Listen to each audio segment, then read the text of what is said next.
Hello दोस्तों, नमस्कार। मैं अमित कुमार रिजल्ट मित्रा के प्लेटफॉर्म पर आप सभी का हार्दिक स्वागत करता हूं। आज एक हम लोग नए टॉपिक के साथ यहां पर स्टार्ट करेंगे। और पिछले वीडियो में हम लोगों ने अभी तक क्या डिस्कस किया, नंबर सिस्टम, और उसके अलावा हम लोगों ने नंबर सीरीज देखा। तो नंबर सीरीज का जो प्रैक्टिस सेट है, मैं इसी के साथ ये चैप्टर जैसे ही कंप्लीट होगा आपका, यानी अगला जो टॉपिक है वह है आपका फ्रैक्शन यानी भिन्न। ठीक है, तो फ्रैक्शन यानी भिन्न, इसको हम लोग कवर करेंगे। और इसको कवर करने के बाद ही आपका जो है प्रैक्टिस सेशन आपका यह चलेगा। ठीक है, तो सभी लोग जो है कमेंट करिएगा कि आप लोगों को वीडियो कैसा लग रहा है। सभी लोग आप कमेंट करेंगे, ठीक है, ताकि हम समझ पाएँ कि आपको मेरी वीडियो अगर पसंद आ रही है तो हम अच्छे से आपको और मेहनत करके आपको वीडियो प्रोवाइड कराएं। ठीक है, तो आज का जो टॉपिक है वह है आपका फ्रैक्शन, यानी आज हम लोग भिन्न पढ़ने वाले हैं। ठीक है, तो भिन्न से और नंबर सीरीज, इसका जो प्रैक्टिस सेशन होगा वह एक ही प्रैक्टिस सेशन होगा जो नेक्स्ट वीडियो में हम लोग डिस्कशन करेंगे। यानी जैसे ही भिन्न आपका कंप्लीट होगा उसके बाद हम लोग इसको कंटिन्यू करेंगे। तो चलिए स्टार्ट करते हैं, आपका समय न गवाते हुए स्टार्ट करते हैं। और रिजल्ट मित्रा ऐप को आप डाउनलोड करिए, जहां पर आपको फ्री क्लासेस, टेस्ट सीरीज और इसके अलावा जो नोट्स और पीडीएफ जो है यहाँ से आप प्राप्त कर सकते हैं। ठीक है, जैसा कि मैंने आपको बताया कि आपको पीडीएफ जो मिलेगा वो जल्द ही आपको मैथ्स के सीसैट के चैप्टर वाइज आपको पीडीएफ मिल जाएंगे। प्रैक्टिस के लिए भी आपको वहाँ से यानी रिजल्ट मित्रा के ऐप पर आप जा करके उसको डाउनलोड करके वहाँ से आप पीडीएफ ले सकते हैं। ठीक है, अभी ये पीडीएफ अपलोडेड नहीं है, जल्द ही इसको अपलोड कर लिया जाएगा, तो आप वहाँ से ले सकते हैं और प्रैक्टिस भी कर सकते हैं। ठीक है, और प्रैक्टिस के दौरान अगर आपको कहीं दिक्कतें होती है तो आप जो है मैसेज करेंगे क्वेश्चन पे, यानी रिजल्ट मित्रा के प्लेटफॉर्म पर आप मैसेज कर देंगे। मैसेज जो है मेरे तक पहुंच जाएगा, मैं आपके जो भी आपका क्वेश्चन होगा उसका मैं निदान करने की 100% जो है कोशिश करूंगा। ठीक है, तो चलिए आज का जो टॉपिक है, आज हम लोग क्या पढ़ने वाले हैं, भिन्न। ठीक है, क्या पढ़ने वाले हैं, भिन्न यानी फ्रैक्शन। फ्रैक्शन, तो आज का टॉपिक है फ्रैक्शन यानी भिन्न। ठीक है,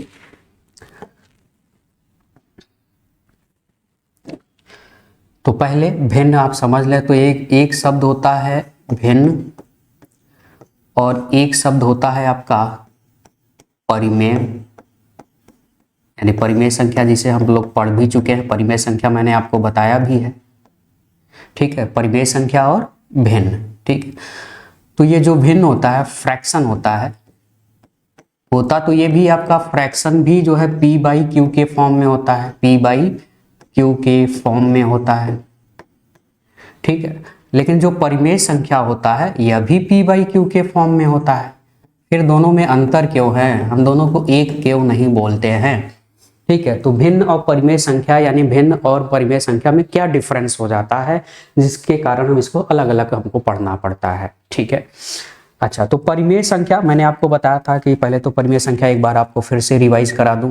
तो परिमेय संख्या जो p बाई क्यू के फॉर्म में हो, और p और q क्या है, तो p q belongs to integer. Integer का मतलब मैंने आपको बताया है पूर्णांक। पूर्णांक का मतलब पूर्णांक 1 2 3 4 5 6 0 -1 -2 -3 माइनस, तो माइनस में आप जितने पूर्णांक गिन सकते हैं, यानी पूर्ण अंक गिन सकते हैं, या प्लस में आप जितने हैं वे काउंट कर सकते हैं, जीरो सहित, वो सभी क्या है, इंटीजर। यानी p और q का मान कोई भी इंटीजर लिया जा सकता है, लेकिन एक कंडीशन होती है कि q not equal to zero. q का मान आप जीरो नहीं ले सकते, क्योंकि हर जो है वो जीरो नहीं होना चाहिए, क्योंकि हम हर से अगर जीरो रखेंगे तो इनफाइनाइट हो जाएगा। और हम जो भी परिमेय संख्या पढ़ते हैं वह रियल नंबर के लिए पढ़ते हैं, वास्तविक संख्याओं के लिए पढ़ते हैं। और जीरो जैसे ही रखेंगे वह वास्तविक संख्या नहीं होगी, क्योंकि वास्तविक संख्या क्या होती है, निश्चित होती है। और बटे में जीरो हो जाएगा तो इनफाइनाइट, इनफाइनाइट क्या हो जाएगा, अनिश्चित, जिसका मान ही निश्चित नहीं है। ठीक है, तो इसीलिए q not equal to zero, यानी हर में जीरो नहीं होना चाहिए। क्लियर है कि नहीं बात। तो ये तो मैंने परिमेय संख्या के बारे में आपको डिस्कशन किया हुआ था। जैसे अगर मैं कहूँ कि 2.5 क्या परिमेय संख्या, आप कहोगे हाँ, क्योंकि हम इसको लिख सकते हैं 25/10 लिख सकते हैं, 25/10, यह एक भिन्न है। परिमेय है। 3/7 क्या है, परिमेय संख्या है, p बाई क्यू के फॉर्म में है। एक क्या है, परिमेय संख्या है। कहोगे एक भी कैसी है, परिमेय संख्या, मतलब एक, भाई 1/1 तो लिख ही सकते हो आप। 0 क्या है, यह भी आपका एक परिमेय संख्या है। 0 को आप क्या लिख सकते हो, 0/1 लिख सकते हो कि नहीं लिख सकते। 0/1 का मतलब 0 ही होता है। अगर अंश में 0 है तो कोई दिक्कत नहीं, लेकिन हर में 0 नहीं होना चाहिए, यानी जो डिनोमिनेटर है वह शून्य नहीं होना चाहिए, 0 नहीं होना चाहिए। मैं कहूँ -4 क्या परिमेय संख्या, आप कहोगे हाँ यह भी परिमेय संख्या, यानी -4/1 हम लिख सकते हैं। तो ये परिमेय संख्या है, तो चाहे प्लस में हो चाहे माइनस में हो, वो सभी क्या है, परिमेय संख्या है। लेकिन जो भिन्न होता है, फ्रैक्शन होता है, भिन्न जो है वह किसी का भाग होता है, और यह हमेशा क्या होता है, ऑलवेज पॉजिटिव। क्या होता है, ऑलवेज पॉजिटिव। ऑलवेज क्या होता है, पॉजिटिव होता है। बात आप समझ पाए, यह हमेशा कैसा होता है, पॉजिटिव होता है। यानी जैसे अगर मैं कहूँ 3/2 तो कहोगे हाँ 3/2 एक भिन्न है, ठीक है। जैसे 2 कहूँ भिन्न है, हाँ है, क्योंकि हम 2 को 2/1 लिख सकते हैं। भिन्न के साथ साथ यह परिमेय संख्या भी है। उसके अलावा जैसे मैं कहूँ कि -4/3 क्या ये भिन्न है, तो आप कहोगे नहीं, -4/3 यह भिन्न नहीं है, ठीक है। भिन्न हमेशा क्या होता है, ऑलवेज पॉजिटिव। बस इसीलिए यह भिन्न है और ये परिमेय संख्या है। परिमेय संख्या पॉजिटिव, नेगेटिव, 0 कुछ भी हो सकता है। भिन्न जो होता है वह ऑलवेज क्या होता है, पॉजिटिव होता है। तो इतनी बात आप मेरी समझ पाए, ये बातें जो है क्लियर हो गई। अच्छा ठीक है, ऑलवेज पॉजिटिव और +0 भी ध्यान में रखें, +0 भी। जैसे हम कहें 0 क्या भिन्न है, हाँ है, 0/1, यानी 1 में से कितना भाग, कोई भाग नहीं, ठीक है। तो इसको भी हम कह सकते हैं। तो 0 और पॉजिटिव, ठीक है, ये सभी क्या हैं, भिन्न है। क्लियर है, भिन्न आपको क्या है, भिन्न हमेशा पॉजिटिव में होगा, नेगेटिव में कोई वैल्यू नहीं होगी, ठीक है। तो ये भिन्न और परिमेय संख्या में क्या है, डिफरेंस है। इतना डिफरेंस आपको समझ में आ गया होगा, क्लियर है, ठीक है। अगर अब क्लियर हो गया है तो चलो अब हम लोग आगे चलते हैं। भिन्न के हम लोग थोड़ा सा टाइप्स देखते हैं, यानी भिन्न के प्रकार। भिन्न के प्रकार,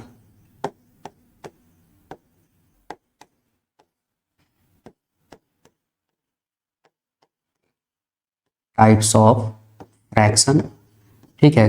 तो फ्रैक्शन के जोड़ घटाने अक्सर आपको प्रॉब्लम क्रिएट होता है, तो इसके लिए आज मैं यहाँ पे थोड़ा सा पहले बेसिक चीज़ें ही समझाऊंगा आपको, ताकि आपको हर चीज़ें जो है समझ में अच्छे से आ जाए, ठीक है। तो टाइप्स ऑफ फ्रैक्शन यानी भिन्न के जो प्रकार हैं, तो पहला टाइप,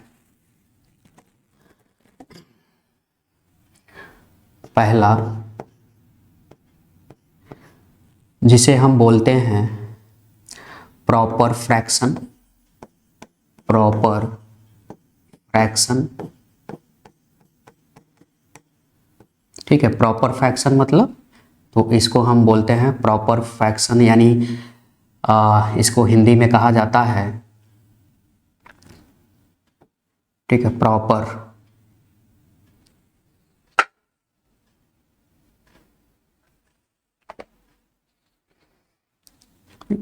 उचित, उचित भिन्न, क्या कहा जाता है, उचित भिन्न कहा जाता है, ठीक है। प्रॉपर फ्रैक्शन, अब ये प्रॉपर फ्रैक्शन क्या है, तो प्रॉपर फ्रैक्शन यानी जो उचित भिन्न होता है, ऐसा भिन्न हो जिसका हर अंश से क्या हो, ज्यादा हो। यानी जिसका जो हर होता है, डिनोमिनेटर होता है, ठीक है, वह अंश से क्या हो, ज्यादा हो, ठीक है, अंश से क्या हो, ज्यादा हो। अब इतना तो आपको पता ही होगा भाई, जो भिन्न होता है वह हमेशा अंश बटे क्या होता है, हर होता है। अंश बटे क्या होता है, हर होता है, यानी न्यूमरेटर अपॉन डिनोमिनेटर, ठीक है। न्यूमरेटर को अंश बोलते हैं और हर को डिनोमिनेटर बोलते हैं, NR और DR से इंडिकेट करते हैं। अगर हर का मान अंश से क्या हो, ज्यादा हो, ठीक है। तो अगर हर का मान अंश से ज्यादा हो, तो ऐसे कंडीशन में उसे हम क्या बोलते हैं, प्रॉपर फ्रैक्शन कहते हैं। बात आप मेरी समझ पाए, जैसे 3/4, तो यहाँ पे 4 क्या है, हर है, ठीक है, ये हर है आपका और ये अंश है। तो हर का मान अंश से क्या है, ज्यादा है, तो इसका मतलब ये कैसा फंक्शन है, प्रॉपर फ्रैक्शन है। जैसे 11/18, ठीक है, 11/18 ये कैसा फंक्शन है, तो यह आपका उचित भिन्न है, यानी एक प्रॉपर फ्रैक्शन है। जैसे 8/10, ठीक है, कैसा फंक्शन है, तो ये प्रॉपर फ्रैक्शन है। तो ध्यान में रखें, अगर हर की वैल्यू अंश से ज्यादा हो तो उसे हम बोलते हैं प्रॉपर फ्रैक्शन, यानी उचित भिन्न। क्या बोलते हैं, उचित भिन्न कहते हैं। इतनी बात आपको समझ में आ गई। अच्छा, दूसरा इम्प्रॉपर फ्रैक्शन, प्रॉपर फ्रैक्शन जिसे हम बोलते हैं अनुचित भिन्न, अनुचित भिन्न।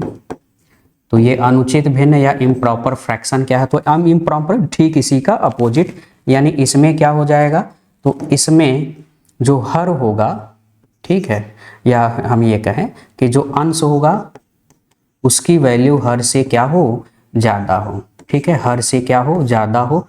तो ऐसे कंडीशन में हम उसे क्या बोलेंगे, इम्प्रॉपर फ्रैक्शन। तो इम्प्रॉपर फ्रैक्शन आपको बात समझ में आ गई। जैसे मान लो हमने एग्जांपल लिया 10/3, ठीक है, तो 10 यहाँ पे ये न्यूमरेटर हो गया यानी अंश हो गया, हर का मान जो है छोटा है अंश से। ठीक है, 11/4, ठीक है, 101/97। तो ये कैसे सब हैं, तो अंश का मान जो है हर वाले से क्या हो, ज्यादा हो, तो उसे हम बोलते हैं इम्प्रॉपर फ्रैक्शन। आई होप कि ये बातें आपको समझ में आ गई होंगी। ठीक है, नेक्स्ट चलते हैं।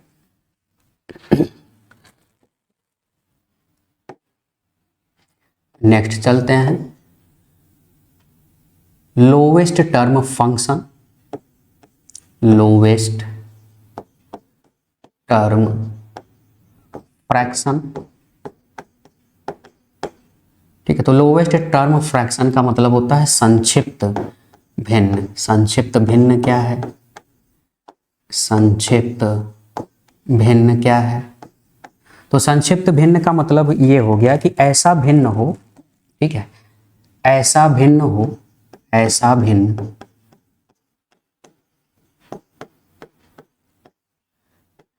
जिनमें अंश और हर, अंश और हर दोनों क्या हो, अभाज्य संख्याएं हो, दोनों क्या हो, अभाज्य संख्याएं हो, अभाज्य संख्याएं हो, संख्याएं हो, अर्थात अंश और हर का उभयनिष्ठ गुणनखंड, उभयनिष्ठ गुणनखंड, गुणनखंड एक हो, तो उसे हम क्या कहेंगे, हम कहेंगे संक्षिप्त भिन्न। तो उसे संक्षिप्त भिन्न कहा जाता है। बात आप समझ पाए, संक्षिप्त भिन्न कहा जाता है, यानी लोवेस्ट टर्म फ्रैक्शन बोलते हैं, भिन्न कहा जाता है। तो ये बात आपको समझ में आ गई। अच्छा, अब ये लोवेस्ट टर्म जो ये फ्रैक्शन है, जैसे मान लो 11/3। अब 11/3, अब ये आप जानते हैं कि 11 और ये जो 3 है, यहाँ पे ये जो न्यूमरेटर है यानी जो अंश है, और यहाँ पे जो डिनोमिनेटर है यानी जो हर है। ठीक है, तो ये जो अंश है और ये जो हर है, ठीक है, कि अगर इसका हम तो बस आपको केवल चेक करना है कि अभाज्य है कि नहीं। तो ये भी अभाज्य है, ये भी अभाज्य है। ठीक है, और या हम कहें कि इनका जो अभाज्य संख्याएं होती हैं उनका कॉमन फैक्टर 1 के अलावा कोई दूसरी संख्या नहीं होती है। ठीक है, तो 11/3 कैसी संख्या है, तो यह एक जो है आपका संक्षिप्त टर्म, यानी संक्षिप्त जो है टर्म फ्रैक्शन है, यानी संक्षिप्त भिन्न है। बात आप मेरी समझ पाए। जैसे 5/11, जैसे 13/23, जैसे 97/83, ये सब कैसी संख्याएं हैं, तो ये सब संख्याएं अभाज्य संख्याएं, यानी अंश के साथ साथ हर दोनों ही संख्याएं अभाज्य हो और उनका कॉमन फैक्टर 1 हो, तो हम उसे कैसा भिन्न कहेंगे, संक्षिप्त भिन्न कहेंगे। आई होप कि ये बात आपको समझ में आ गई होगी। तो संक्षिप्त भिन्न आपको समझ में आ गया, बोलिए हाँ। चलिए आगे चलते हैं, तो संक्षिप्त भिन्न आपको समझ में आ गया। चलिए अगला चलते हैं, मिक्स्ड फ्रैक्शन यानी मिश्र भिन्न। मिश्र भिन्न, ठीक है, यानी मिक्स्ड फ्रैक्शन। मिक्स्ड फ्रैक्शन, अब ये मिक्स्ड फ्रैक्शन क्या है, मिश्र भिन्न क्या है? तो ऐसा भिन्न जिसमें एक पूर्णांक हो, यानी एक क्या हो, पूर्णांक हो, और एक भिन्न के रूप में हो। यानी ऐसा भिन्न, ऐसा भिन्न जिसमें एक पूर्ण अंक हो, एक क्या हो, पूर्ण अंक हो, तथा दूसरा अपूर्ण हो, अपूर्ण अंक में हो, अपूर्ण अंक में हो, तो उसे मिश्र भिन्न कहते हैं। क्या कहेंगे?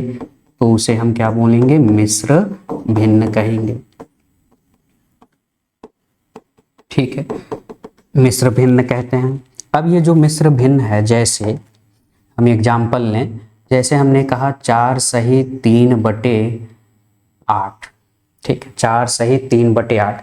तो इस 4 सही 3/8 को अगर देखें तो इसको ब्रेक करके ऐसे लिखा जा सकता है। ये आप जानते रहिए, क्योंकि इसकी ज़रूरत हमको आगे पढ़ने वाली है, क्योंकि यही सब चीज़ें होती हैं, छोटी छोटी चीज़ें, जिनसे जो है क्वेश्चन थोड़ा क्या हो जाता है, सरल हो जाता है। तो 4 सही 3/8, तो हम इसको कुछ ऐसे लिख सकते हैं, 4 + 3/8 लिख सकते हैं। ठीक है, इसको आप ब्रेक करके ऐसे लिख सकते हैं। अब ये जो 4 यहाँ पर है, ठीक है, 4 यहाँ पर ये कैसा है, ये पूर्ण अंक है, ये पूर्णांक के रूप में है, यानी पूर्ण अंक है। लेकिन जो 3/8 है ये अपूर्ण अंक में है। बात आप मेरी समझ पाए? ठीक, तो इस तरह से जब भी लिखा रहेगा कि 4 इज रेशियो 3/8, यानी 4 सही 3/8, तो 4 सही 3/8 को हम ब्रेक करके कैसे लिख सकते हैं, 4 + 3/8। क्लियर है? इनको आप ब्रेक करना जानते रहें, क्योंकि आगे आने वाले में क्वेश्चनों में कहीं कहीं इसकी जरूरत पड़ने वाली है। ठीक है, जैसे मैं कहूं, जैसे 11 सही 5/13, ठीक है, तो ये क्या है, ये आपका मिश्र भिन्न है। कैसा भिन्न है? मिक्स्ड फ्रैक्शन है। बात आप मेरी समझ पाए? इसको हम ब्रेक करके क्या लिखेंगे, तो हम लिखेंगे 11 + 5/13। ठीक है, अच्छा, इसको जैसे अगर आप सॉल्व करते हो तो क्या लिखते हो, अगर इसको हम पूर्ण रूप से भिन्न के रूप में लिखें, यानी पूर्ण भिन्न के रूप में लिखें, तो आप क्या करोगे, तो ध्यान में रखें, इसमें होगा मल्टीप्लाई, यानी 8 में 4 का क्या करोगे, मल्टीप्लाई, तो 8 चौक 32 और ऊपर वाला डिजिट आप जोड़ लोगे, तो 8 चौक 32 और 3 हो जाएगा 35, और फिर बटे क्या हो जाएगा, 8 हो जाएगा। ठीक है, यानी इसको पूर्ण भिन्न के रूप में लिखोगे तो ये पूर्ण भिन्न के रूप में है। ठीक है, ये मिश्र भिन्न के रूप में है। तो मिश्र भिन्न में एक पूर्णांक होगा और एक जो है मिक्स्ड मतलब अपूर्ण भिन्न होगा, और ये क्या है, पूर्ण भिन्न है, पूर्ण भिन्न है ये। ठीक है, कंप्लीटली जो है फ्रैक्शन में लिखा गया है। ठीक है, ये मिक्स्ड फ्रैक्शन नहीं है। क्लियर है? इतनी बात तो आप समझ पा रहे हो। उसी तरह से यहाँ भी, तो 11 में 13 का क्या होगा, मल्टीप्लाई, तो 11 × 33 और 11 का 11 × 14, यानी 143। 143 में 5 अगर आप जोड़ोगे तो 143। ठीक है, इसमें गुणा करना है, ऊपर वाले में जितना गुणा करने पर जो आए उतना जोड़ देना है ऊपर वाले में। तो 13 का 11 में मल्टीप्लाई किया तो 143 हो गया, 143 में 5 जोड़ देंगे तो ये हो जाएगा 148/13। बात आप समझ पाए? ठीक है, या इनको ब्रेक करके ऐसे लिखा जा सकता है। ये पूर्ण भिन्न के रूप में है, ये इनको हमने ब्रेक करके लिखा है अलग अलग, जिसमें एक पूर्ण अंक है, एक अपूर्ण अंक है। क्लियर है? ये बात आपको समझ में आ गई होगी। ठीक है, चलिए अगला चलते हैं। तो ये था मिक्स्ड फ्रैक्शन। अगला इनवर्स फ्रैक्शन, यानी व्युत्क्रम भिन्न, व्युत्क्रम भिन्न। ठीक है, ये सब व्युत्क्रम भिन्न यानी इनवर्स फ्रैक्शन, इसकी भी जरूरत पड़ेगी कहीं ना कहीं, क्वेश्चन में इसका उपयोग होगा, तो ये भी आप ध्यान में रखेंगे। इनवर्स फ्रैक्शन, तो इनवर्स फ्रैक्शन क्या होता है, यानी ऐसा भिन्न जिनके जिनके अंश को हर में तथा हर को अंश में बदल दिया जाए यानी उनका स्थान बदल दिया जाए तो उसे व्युत्क्रम भिन्न कहते हैं। क्या बोलते हैं? व्युत्क्रम भिन्न कहते हैं। बात आप समझ पाए? जैसे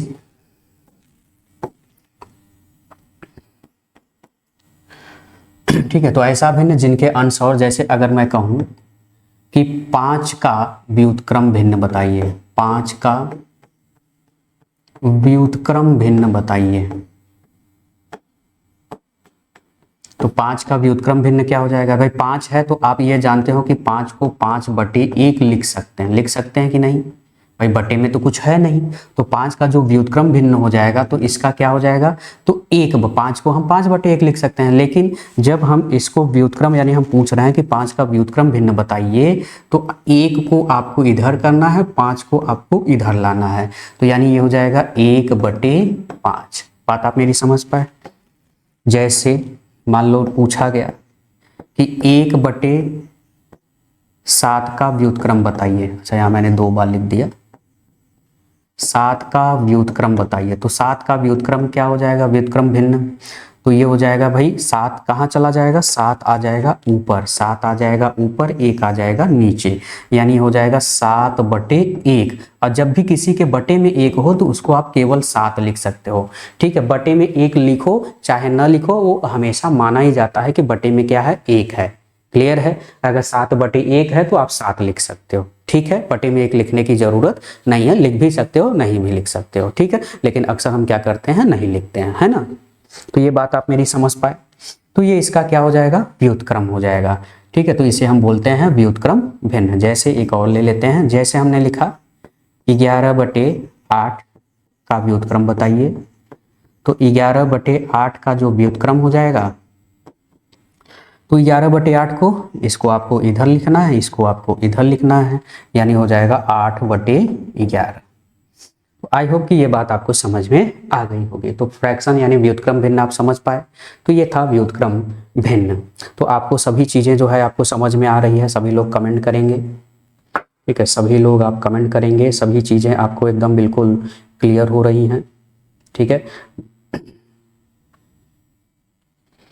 ठीक है, चले अगला।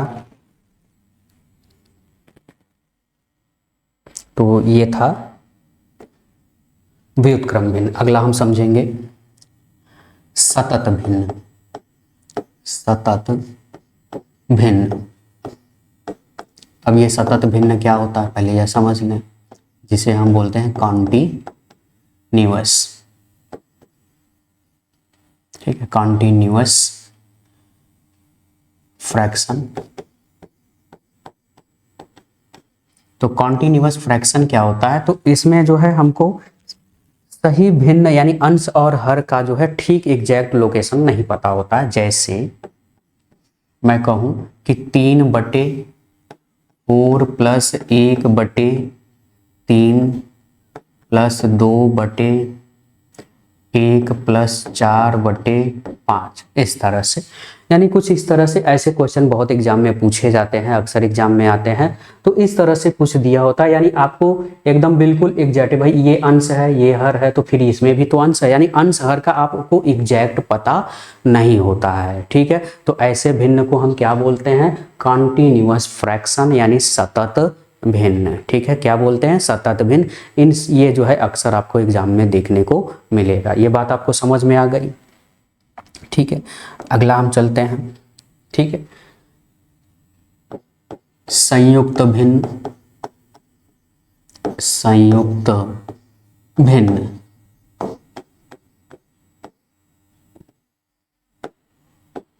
संयुक्त भिन्न यानी कंपाउंड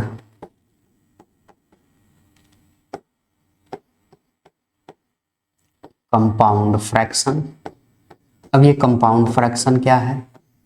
तो संयुक्त भिन्न का मतलब एक ऐसा भिन्न होता है, इसमें हमको ये पता होता है कि मेन जो है फ्रैक्शन कौन है। ठीक है, जैसे ठीक है, मेन फ्रैक्शन आपको पता रहेगा कि मेन हमारा ये फ्रैक्शन है। जैसे हमने लिखा 3/7/11, ये कैसा भिन्न है? ये कंपाउंड फ्रैक्शन है। 3/7, फिर मेन बटे हमारा कौन सा है? ये वाला है, और बटे में क्या है? 11। ठीक है, इसके पहले हमने ये जो लिखा था कि भाई 3/4 प्लस 1/2 प्लस 1/3 प्लस 4/5, इस तरह से हमने कुछ लिखा था। तो इसमें हमको मेन नहीं पता होता है कि मेन अपन जो है आपका मेन बटा कौन है, मेन फ्रैक्शन कौन है, ये आपको पता नहीं होगा। ठीक है, लेकिन इसमें हमको पता है कि मेन हमारा यही मेन फ्रैक्शन मतलब मेन बटे यही है। ठीक है, और उसमें अपॉन इधर भी रहेगा या इधर भी हो सकता है। जैसे मान लो मैंने लिखा 1/2/3/4। ठीक है, ये हमने लिखा। तो ये कैसा भिन्न है? ये कंपाउंड फ्रैक्शन है। ये कैसा भिन्न है? कंपाउंड फ्रैक्शन है। बात समझ में आ गई? यानी यहाँ पर आपका जो बराबर रहेगा वो यहाँ पर रहेगा, यानी यही से ये मेन है, ये मेन बटा है। ठीक है, इनको कैसे सॉल्व किया जाता है ये थोड़ा सा आपको यहाँ पे समझना जरूरी है। ठीक है, तो ये थोड़ा सा मैं आपको समझाता हूँ। जैसे अगर मान लो दिया हो 3/7/11, जैसे हमने इसी को लिखा है ऐसे।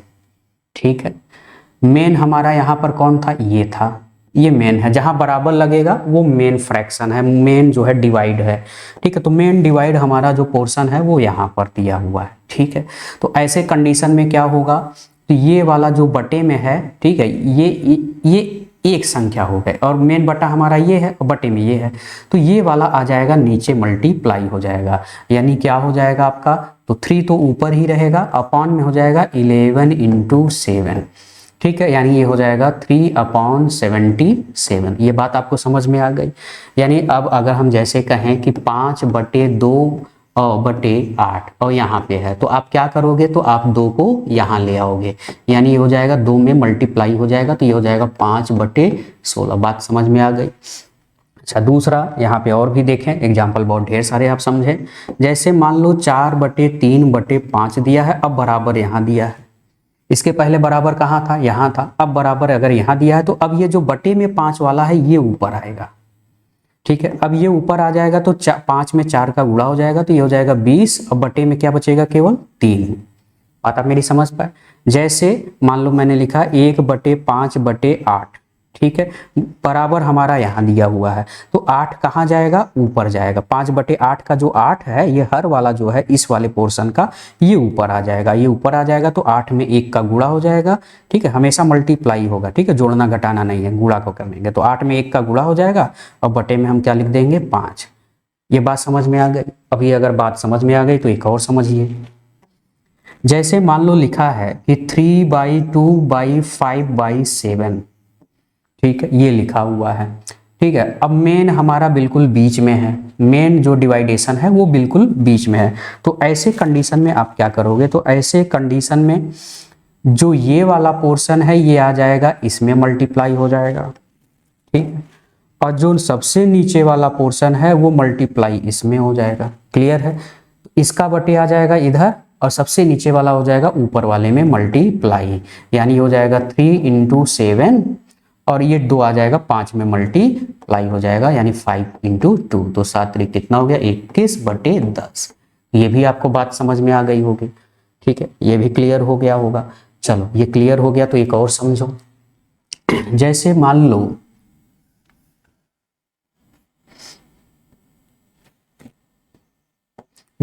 लो क्वेश्चन में दिया कि 5/3/8/11 ये दिया है। मेन हमारा जो बटे अब बीच में नहीं है, अब यहाँ पर है। अब कहाँ पे है? यहाँ पे है। तो अब इसको कैसे सॉल्व करोगे आप? क्या करोगे? तो अब यहाँ पर देखें, मेन, अब ये तो मेन हमारा डिवाइडेशन ये हो गया, तो अब ये 3/8 फिर बटे है। ठीक है, तो इसमें ऐसे कंडीशन में जब भी अगर ऐसा रहे तो पहले इसको आप इसमें मल्टीप्लाई करोगे। ठीक है, इसमें क्या करोगे? इसमें मल्टीप्लाई करोगे, तो ये हो जाएगा 5/11 में ये मल्टीप्लाई किया तो ये हो जाएगा आपका 33/8 हो जाएगा, और 8 कहाँ चला जाएगा? ऊपर, ठीक है, 8 कहाँ चला जाएगा ऊपर, तो 8 पंचे 40/33 हो जाएगा। बात आप मेरी समझ पाए? क्लियर है? कहीं कंफ्यूजन हो रहा है इसमें? ठीक है, तो जब भी अगर ऐसा रहे तो पहले सबसे जब बराबर मेन डिवाइडेशन यहाँ है तो पहले 11 का 3 में मल्टीप्लाई, जो आए फिर 8 चला जाएगा ऊपर, 40 बटे क्या हो जाएगा 33 हो जाएगा। क्लियर है? इतनी किसी को दिक्कत? ठीक है, एक और समझा देता हूं, अगर किसी को दिक्कत हो रही है तो एक और हम समझते हैं। हमने लिया 3/4/5/6 मेन डिवाइडेशन हमारा यहाँ पर है। तो अभी हमने समझाया आपको कि ये जो सबसे नीचे वाला है ये आ जाएगा 4 में मल्टीप्लाई हो जाएगा, तो लिख दीजिए भाई 3/6 का मल्टीप्लाई 4 में कर दिया तो ये हो गया 24/5। अब ये जो नीचे वाला पोर्शन है, यहाँ वाला जो पोर्शन है, अब इसका मल्टीप्लाई हो जाएगा ऊपर वाले में, तो ये हो जाएगा 5 दिया कितना हो जाएगा 15/24। तो आई होप कि ये बात आपको समझ में आ गई होगी। अच्छा, अब ये भी बात समझ में आ गई तो एक और समझिए अच्छे से। मान लो दिया हो 1/2/3/4। अब मेन डिवाइडेशन हमारा अब यहाँ पे है, मेन डिवाइडेशन बराबर जहां होगा वहीं से हम उसको चेक करेंगे, देखेंगे। तो ऐसे कंडीशन में अब आप क्या करो कि 1/2/3 है तो जो सबसे नीचे है तो पहले आप उसको इधर ले आओगे, तो ये हो जाएगा आपका हो जाएगा 3/2, यानी 3 का 1 में मल्टीप्लाई होगा तो 3/2 अपान क्या हो जाएगा 4 हो जाएगा। इतनी बात आप समझ पाए? अब अगर ये समझ गए हो तो अब यहाँ पे ये जो 2 वाला है तो आप तो ये जानते हो कि ये नीचे आएगा, अब ये नीचे आएगा तो ये हो जाएगा 3/2 का 4 में मल्टीप्लाई हो जाएगा 3/8 हो जाएगा। तो इतनी बातें आपको समझ में आ गई होंगी। अगर इस तरह से अगर कैलकुलेशन हो तो हमको किस तरह से उसको सॉल्व करना है, ये बात समझ में आ गया। अच्छा, अब अगर ये बातें समझ में आ गई हैं तो दूसरा वाला जो हमने लिखा था उसको भी हम इसको यहाँ पर समझते हैं। दूसरा वाला भी समझते हैं। जैसे मान लो लिखा है कि 4 अपान मेन डिवाइडेशन आपका यहाँ पर है 3 + 1/2 + 1/4। ठीक है, ये दिया है तो पहले छोटा सा समझते हैं, आपको क्लियरिटी रहे। तो सबसे पहले आपको क्या करना है, ये प्लस दिया है तो इसमें आपको पहले मल्टीप्लाई करना है, तो 4 में 2 का मल्टीप्लाई करेंगे और 1 में क्या करना है जोड़ लेना, प्लस है तो जोड़ना है, माइनस रहेगा तो घटाना है। ठीक है, तो 4 में 2 का मल्टीप्लाई करना है तो 4 दूनी कितना हो जाएगा 8, और 8 और 1 कितना हो जाएगा 9/4, यानी इस पूरे का कैलकुलेशन कुल कितना हो जाएगा 9/4। इतनी बात आप समझ पा रहे हो? ठीक है, अगर इतनी समझ पा रहे हो तो इसको एक बार लिख लेते हैं ताकि आपको क्लियर रहे। 3 + 1/, यहाँ पर अब क्या आ गया, यहाँ पर इस पूरे का कैलकुलेशन हो गया 9/4। क्या हो गया 9/4 हो गया। अब हम यहाँ पर ये जानते हैं कि ये अपॉन में अपॉन है, लेकिन मेन अपॉन कहाँ है, जहाँ प्लस माइनस लगा होगा, जहाँ बराबर लगा होगा वो मेन डिवाइडेशन होगा। तो मेन डिवाइडेशन जो है आपका ये वाला है। ठीक है, तो अब ये वाला कहाँ जाएगा, ये वाला ऊपर आ जाएगा। ठीक है, तो यहाँ पे हो जाएगा 4/3 प्लस ये हो जाएगा 4/9 हो जाएगा। अब देखो भाई, अब इसमें क्या करेंगे, आप फिर से जानते हैं कि वही मल्टीप्लाई करना होता है। जब भी साइड में हो तो आप क्या करोगे मल्टीप्लाई करोगे इसका, और प्लस है तो इसको इधर जोड़ दोगे, तो 9 में 3 का मल्टीप्लाई तो 9 3 27, और 27 और 4 कितना हो जाएगा 31/9 हो जाएगा, यानी ये आ जाएगा आपका 4 + 31/9 आ गया। अब जानते हैं मेन डिवाइडेशन यहाँ है तो इसका मतलब ये वाला जो पोर्शन है वो कहाँ जाएगा ऊपर, तो ये हो जाएगा 9 चौक 36/31 हो जाएगा। इतनी बात आपको समझ में आ गई है? क्लियर है? एक और हम करते हैं ताकि आपको कॉन्सेप्ट बिल्कुल क्लियर रहे। चले, जैसे हमने लिखा कि भाई x = 3/1 - 4/9 प्लस 1/2 - 1/2। ठीक है, ये दिया हुआ है। अब इसको हमको सॉल्व करके x की वैल्यू फाइंड करनी है कि x की वैल्यू यहाँ पर क्या होगी। तो सबसे पहले हम इसको सॉल्व करेंगे, सबसे हमेशा नीचे से स्टार्ट करेंगे, ऊपर से आप कभी नहीं सॉल्व करोगे, हमेशा नीचे से। तो इसमें इसको सॉल्व करोगे तो पहले इसमें क्या करोगे मल्टीप्लाई, तो 2 दूनी कितना हो जाएगा 4, और फिर इसमें क्या करना है, माइनस है तो घटाना है, प्लस रहेगा तो जोड़ना, माइनस रहेगा तो घटाना। तो 2 दूनी 4 में से 1 क्या करोगे, घटाओगे, तो ये हो जाएगा आपका 3/2 आ जाएगा। यानी इस पूरे के प्लेस पर, इतने प्लेस पर क्या हो गया, 3/2 हो गया। तो लिख लो ताकि आपको क्लियर रहे कि हम क्या लिख रहे हैं। तो 1 - 4/9 + 1 अब ये इसके प्लेस पर हमने क्या लिख दिया, 3/2। 3/2 लिख दिया। तो अब इतना तो आप जानते हो कि ये वाला कहाँ जाएगा, इतना तो हम सीख ही चुके हैं, ऊपर जाएगा, क्योंकि मेन डिवाइडेशन जहाँ प्लस है, मेन डिवाइडेशन ये वाला है। बात आप समझ पा रहे हैं। तो ये 2 ऊपर आ जाएगा, तो ये हो जाएगा 2/3 हो जाएगा। अच्छा, इसको भी लिख लेते हैं। तो 3/1 - 4/9 प्लस ये क्या हो गया, 2 ऊपर चला गया, तो ये हो गया 2/3 हो गया। इतना तो सभी लोग समझ रहे हो। अच्छा, अब ये समझ रहे हो तो अब फिर से वही कंडीशन कि इसमें क्या करोगे, मल्टीप्लाई करोगे, प्लस है तो इतना हम क्या करेंगे, ऐड कर लेंगे। तो 3 से 9 में मल्टीप्लाई करेंगे, प्लस है तो जितना प्लस रहेगा उतना यहाँ पे हम जोड़ देंगे।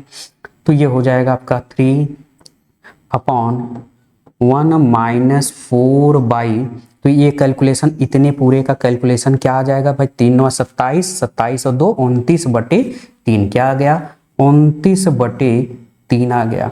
कितना आ गया, 29/3 आ गया। अब यहाँ पर देख रहे हो कि मेन डिवाइडेशन आपका ये वाला है, तो ये कहाँ जाएगा, फिर ये ऊपर आएगा, फिर ये ऊपर आ जाएगा, तो ये हो जाएगा आपका 3/1 - 3 ऊपर गया, तो ये हो जाएगा 3 में 4 का क्या हो जाएगा, मल्टीप्लाई, तो 12 कितना हो जाएगा, 29 हो जाएगा।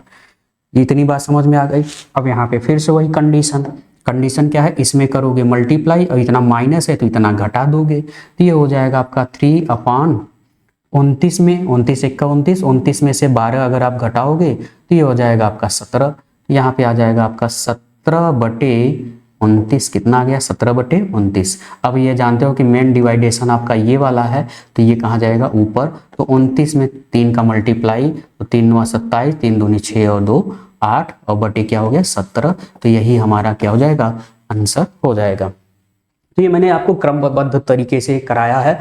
आप क्वेश्चन को बस केवल शॉर्ट में भी आप कर सकते हो, ठीक है, विद इन लगभग जो है 20 सेकंड 30 सेकंड में। इतना कॉन्सेप्ट आपको करने की जरूरत नहीं, ये सब करने की जरूरत इसलिए मुझे पड़ी ताकि मैं आपको अच्छे से समझा पाऊँ, आप अच्छे से उसको कर सको और इस पर प्रैक्टिस कर सको, ठीक है। तो इसके प्रैक्टिस के लिए मैं आपको क्वेश्चन दूंगा, जो कि आपको रिजल्ट मित्रा का जो ऐप है वहां पर आपको मिलेगा, वहां पे आपको नोट्स और PDF जो है दोनों मिल जाएंगे, ठीक है। तो आप परेशान होने की जरूरत नहीं है, जल्द ही अपलोड हो जाएगा, आप वहां पर देख पाएंगे।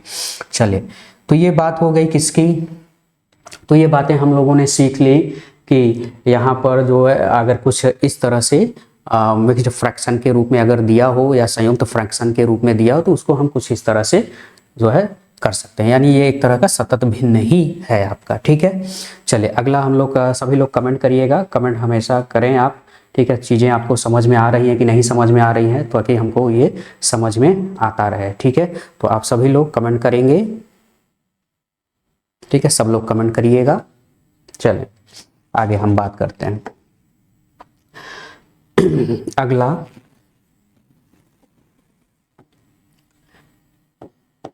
अगला हम समझते हैं लाइक फ्रैक्शन।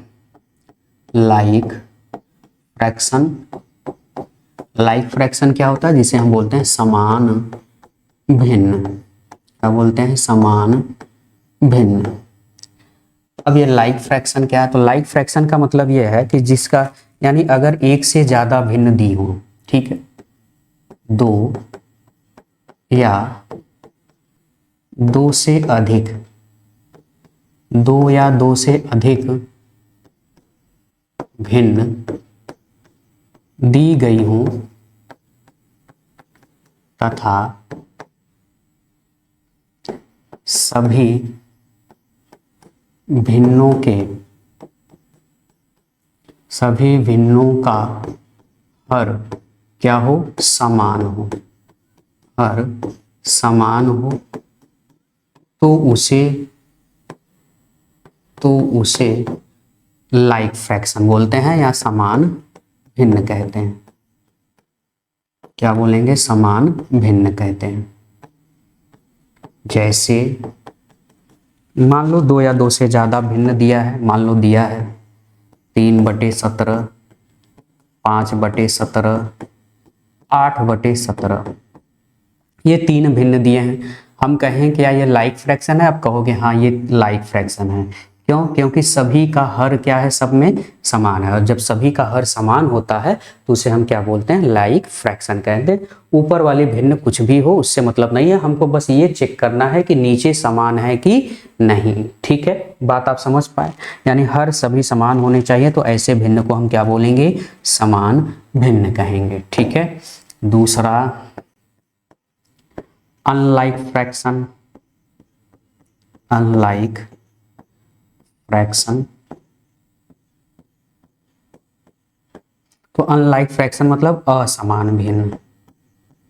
तो असमान भिन्न का मतलब क्या होता है? तो असमान भिन्न यानी अनलाइक फ्रैक्शन का मतलब यह होता है कि ऐसा भिन्न, यानी 2 या 2 से ज़्यादा ऐसे भिन्न दिए हों। ठीक है, मैं लिख दे रहा हूं, 2 या 2 से अधिक भिन्न दिए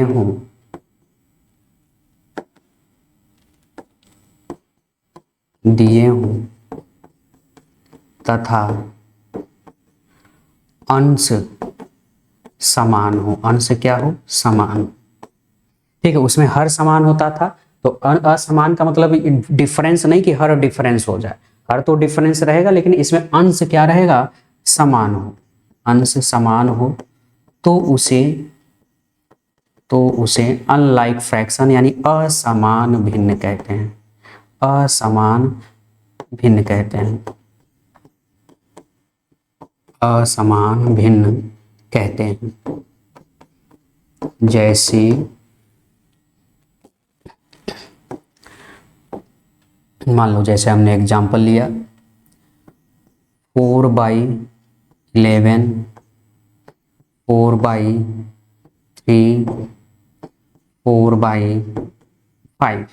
ठीक, अब यहाँ पे 3 ये फ्रैक्शन है, तीनों में अंश सब में सेम है। 3 फ्रैक्शन दिए हैं, तीनों में अंश क्या है, समान है, लेकिन भिन्न हर क्या है, अलग अलग है। ठीक है, तो इसे हम बोलेंगे असमान भिन्न यानी अनलाइक फ्रैक्शन। तो ये बातें आपको समझ में आ गई, ये लाइक फ्रैक्शन और ये अनलाइक फ्रैक्शन। ठीक है, अगला चलते हैं। एक होता है साधारण भिन्न यानी सिंपल, साधारण भिन्न यानी सिंपल फ्रैक्शन।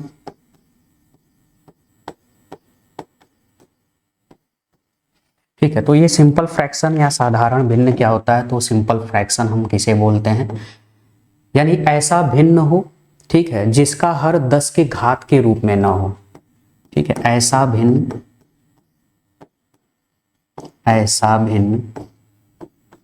जिसका हर 10 या 10 के घात के रूप में ना हो तो उसे साधारण भिन्न कहते हैं। क्या कहते हैं? तो उसे साधारण भिन्न कहते हैं।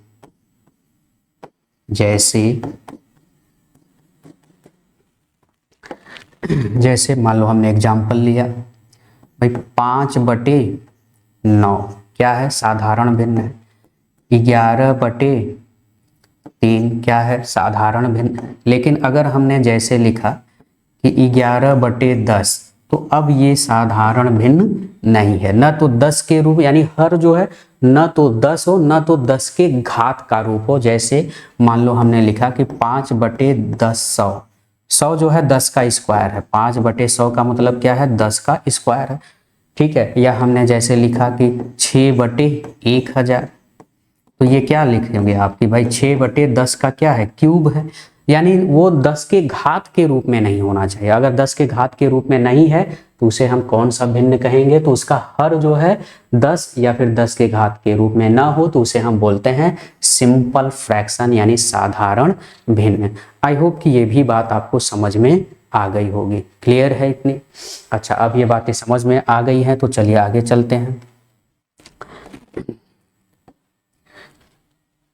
तो अगला कॉन्सेप्ट दशमलव भिन्न। दशमलव भिन्न, ठीक है, डेसिमल फ्रैक्शन।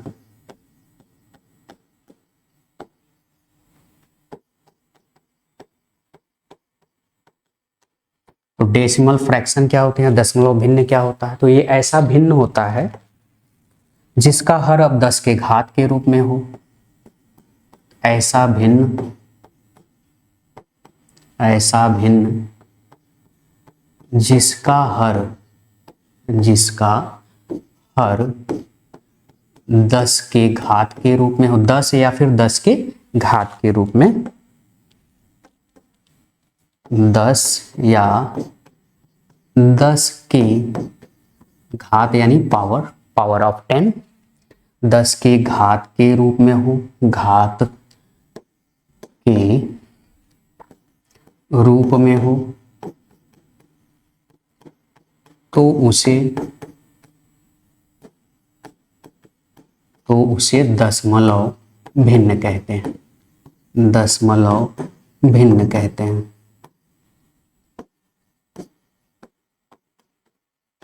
ठीक है, तो डेसिमल जो फ्रैक्शन है, तो ये जो डेसिमल फ्रैक्शन है, जैसे 2.5, यह एक क्या है, डेसिमल भिन्न है, क्योंकि हम इसको लिख सकते हैं 25/10। ठीक है, 2.5 कैसा है, भिन्न, दशमलव भिन्न है। ठीक है, इसको 25/10 हम लिख सकते हैं।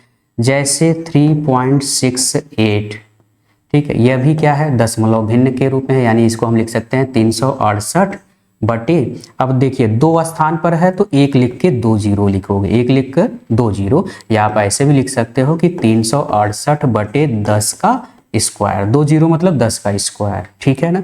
जैसे अगर 4.572 लिखा है तो इसका आप लिख सकते हो भाई, दशमलव अगर आप हटाओगे तो 4572 बटे एक आप लिखोगे। दशमलव कितने स्थान पे, दशमलव हमेशा जब ध्यान में रखेंगे इधर से गिनेंगे। ठीक है, इधर से, तो दशमलव के इधर कितने स्थान है, 1 2 3, यानी कितने जीरो बढ़ाओगे, 3 जीरो बढ़ा दोगे। और ये इसको आप ऐसे भी लिख सकते हो कि 4572 बटे 10 पे घात कितना लिखोगे, 3, जितने जीरो उतना घात। क्लियर है, ये बात समझ में आ गई। जिसे हम क्या बोलेंगे, डेसिमल भिन्न। ठीक है, अब ये जो दशमलव भिन्न है ये 2 तरह का होता है। दशमलव जो भिन्न होता है वह 2 तरह का हो सकता है। ठीक है,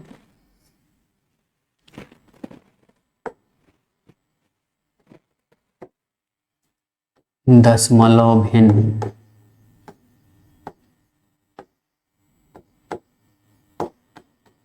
ये 2 तरह का हो सकता है। तो जो दशमलव वाली संख्याएं होती हैं या भिन्न होती हैं वह 2 तरह का, कौन कौन, एक तो रिकरिंग,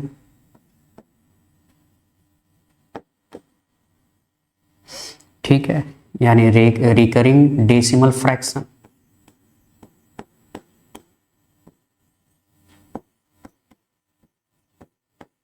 डेसिमल फ्रैक्शन, मिश्रित यानी मिक्स्ड रिकरिंग डेसिमल नंबर।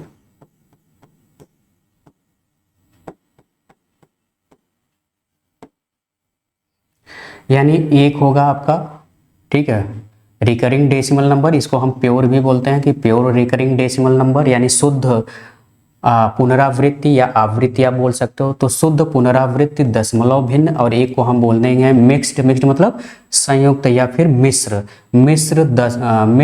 आवृत्ति या फिर पुनरावृत्ति दशमलव नंबर्स, या सॉरी नंबर नहीं, फ्रैक्शन, क्या बोलेंगे, फ्रैक्शन कहेंगे, है ना, इसको हम बोलेंगे फ्रैक्शन।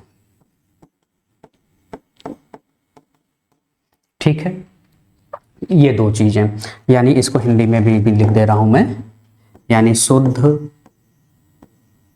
पुनरावृत्ति या आवृत्ति, शुद्ध आवृत्ति दशमलव भिन्न, दशमलव भिन्न, ठीक है, और इसको बोलेंगे मिश्र या मिश्रित, ठीक है, मिश्रित आवृत्ति दशमलव भिन्न। अब इसका मतलब क्या है, पहले दोनों का मतलब समझें। तो ये जो रिकरिंग वाले हैं दोनों हैं, तो दोनों ही रिकरिंग, ठीक है, जैसे 1.3333 यानी दशमलव के बाद ही जस्ट अंकों का क्या हो, रिपीटेशन हो। यानी इसको कुछ इस तरह से भी हम लिख सकते हैं कि 1.3 पर बार, यानी जिस अंक की रिपीटेशन हो उसे हम बोलते हैं शुद्ध आवृत्ति दशमलव भिन्न। या जैसे और एग्जांपल देखो, जैसे मान लो लिखा हो कि 0.575757 एंड सो ऑन, ठीक है।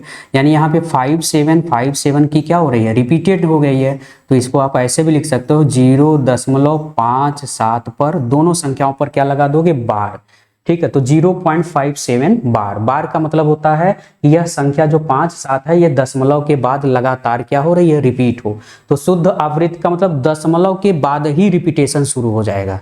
दशमलव के बाद ही अगर रिपीटेशन शुरू हो रहा है तो उसे हम बोलते हैं प्योर रिकरिंग डेसिमल फ्रैक्शन। अच्छा, एक है मिक्स्ड रिकरिंग डेसिमल फ्रैक्शन। तो मिक्स्ड रिकरिंग डेसिमल फ्रैक्शन जो है यह, जैसे मान लो हमने लिखा कि 1.3222 एंड सो ऑन, यानी यहाँ पे दशमलव के तुरंत बाद रिपीट नहीं हो रहा है। जब दशमलव के तुरंत बाद रिपीट अगर ना हो तो ऐसे भिन्न को हम बोलेंगे मिक्स्ड रिकरिंग डेसिमल फ्रैक्शन, यानी मिश्र आवृत्ति दशमलव भिन्न। इसको आप कैसे लिखोगे, तो इसको आप लिखोगे 1.3, कौन नंबर रिपीट हो रहा है, दो बार रिपीट हो रहा है, तो 2 पर आप लगा, जो रिपीट होगा उस पर आप बार लगा दोगे। बार का मतलब एक उसके ऊपर लाइन खींच दोगे, ठीक है। यानी ये जो 2 वाली संख्या है ये बार बार रिपीट हो रही है। जैसे 4.72313131 एंड सो ऑन, इस तरह से दिया है, ठीक है। तो इसको आप कैसे लिखोगे, तो इसको आप लिखोगे 4.72, कौन नंबर रिपीट हो रही है, तो 313131, तो यहाँ पे आप लिख दोगे 31 पर बार, यानी दोनों संख्याओं पर बार लगा दोगे। बात आप मेरी समझ पाए। यानी दशमलव के बाद कुछ ऐसी संख्या होंगी जो रिपीट नहीं होंगे, लेकिन कुछ नंबर को छोड़ करके आगे रिपीट होंगी, तो उसे हम बोलते हैं मिक्स्ड रिकरिंग डेसिमल फ्रैक्शन। और इसको हम क्या बोलते हैं, recurring decimal, pure recurring decimal fraction, यानी शुद्ध आवृत्ति जो दशमलव संख्या दशमलव के बाद ही रिपीटेशन शुरू। इसमें दशमलव के जस्ट बाद रिपीटेशन होगा, इसमें दशमलव के एक अंक 2 अंक छोड़ करके रिपीटेशन होगा। क्लियर हो गई ये बातें। तो ये प्योर रिकरिंग डेसिमल फ्रैक्शन और मिक्स्ड रिकरिंग फ्रैक्शन डेसिमल आप समझ पाए। अब अगर ये समझ पाए हो तो इसको सॉल्व हम कैसे करते हैं, इनको भिन्न में कैसे बदला जाता है। तो पहले हम इसको देखेंगे कि इसको भिन्न में हम कैसे बदलते हैं। चलिए देखते हैं।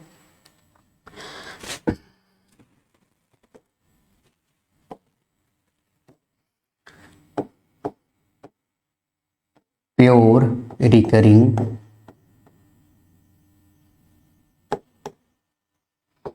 डेसिमल फ्रैक्शन, यानी अगर हम इनको फ्रैक्शन में बदलें तो हम इनको किस तरह से लिख पाएंगे, ठीक है। जैसे हमने कहा कि 0.33333 इस तरह से ये लिखा हुआ है, ठीक है। तो 0.333 ये इस तरह से अगर दिया है तो इसका मतलब क्या हो गया, इसको हम कैसे लिखेंगे, तो जिस डिजिट का रिपीटेड हो, भाई 3 क्या हो रहा है, बार बार क्या हो रहा है, रिपीट हो रहा है, यानी इसको आप लिख सकते हो कि 0.3 पर बार, ये तो आप लिखोगे। तो आपको इसको क्या करना है, जो संख्या हो ऊपर आप वही लिखो, बटे में क्या है, जितनी बार, ठीक है, जितनी संख्या पे, यानी दशमलव के बाद, ठीक है, क्योंकि प्योर है तो जस्ट दशमलव के बाद ही रिपीटेशन होगा। तो दशमलव के बाद जितनी संख्या पर बार है उतनी बार 9 लिखना है, बटे में, हर में। तो 3 पर देखो भाई, दशमलव के बाद एक ही संख्या पर तो बार है, जब एक ही संख्या पर बार है तो एक ही बार 9 लिखोगे, ठीक है। इसको हल करोगे तो यही आएगा, हल करके भी दिखाता हूं। तो 3 एकम 3, 3 तिहाई 9, यह क्या आ गया, 1/3। अब 1/3 को मैं आपको यहाँ ऐसे भाग दिखाता हूँ ताकि आपको समझ में आए। तो 3 से भाग देना है, 1 में दशमलव ले जाओगे, 0 बढ़ेगा तो 3 तिहाई 9, 1 बचेगा, 1 0 अपने आप ही उतरेगा तो 3 तिहाई 9, फिर 1 बचा, 1 0 अपने आप ही उतरेगा, 3 तिहाई 9, फिर 1 बचेगा, 10 हो जाएगा। यानी ये इस तरह से ये चलता रहेगा, कंटिन्यू ये चलता रहेगा, कभी खत्म नहीं होगा। और दशमलव हमेशा इधर, हम जब कुछ भी संख्या दशमलव की इधर ना हो तो 0 लिखते हैं, ठीक है। तो 0.3333 ये बात समझ में आ गई, ठीक है। मान लो क्वेश्चन में रहा होता कि 1.3232 डॉट डॉट डॉट यानी इनफाइनाइट टाइम्स। तो यहाँ पे कौन सी संख्या रिपीट हो रही है? 323232 क्या हो रही है? बार बार रिपीट हो रही है। तो जब बार बार अगर इस तरह का रिपीटेशन हो तो इसको हम ऐसे लिखेंगे, 1.32 पर क्या लगाएंगे? बार लगाएंगे, ठीक है।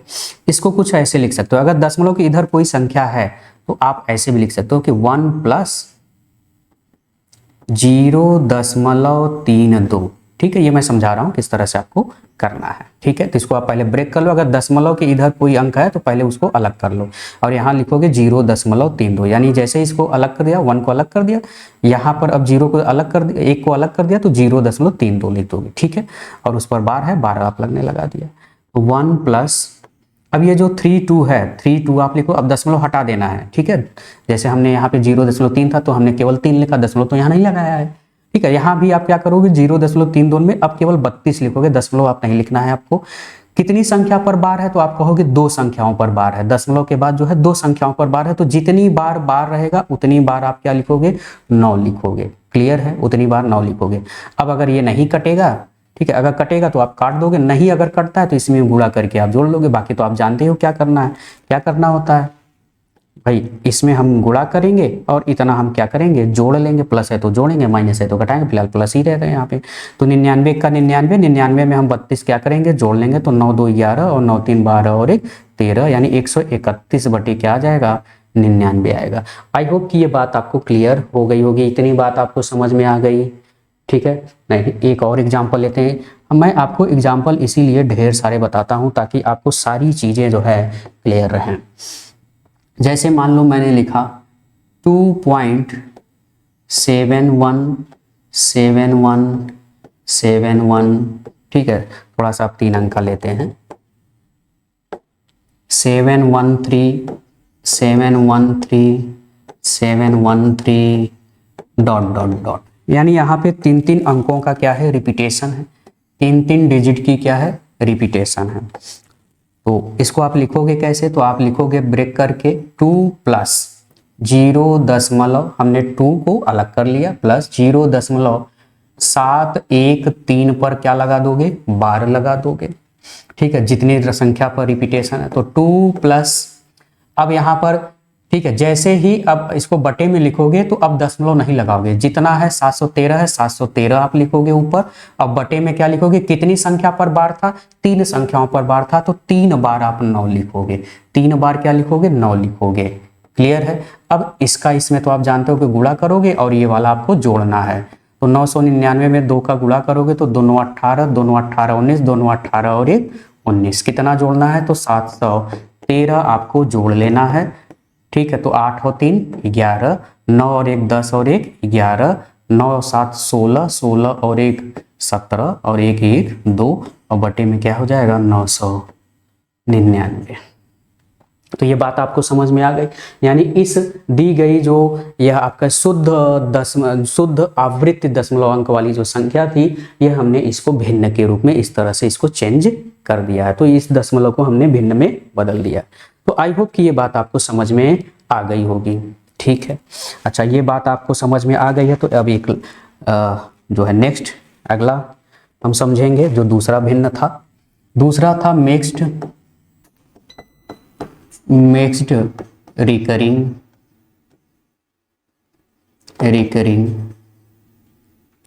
डेसिमल फ्रैक्शन,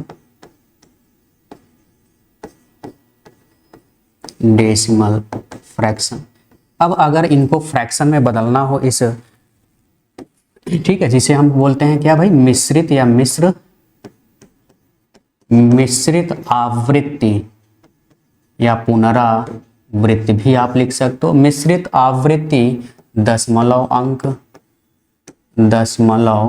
अंक, ठीक है। जैसे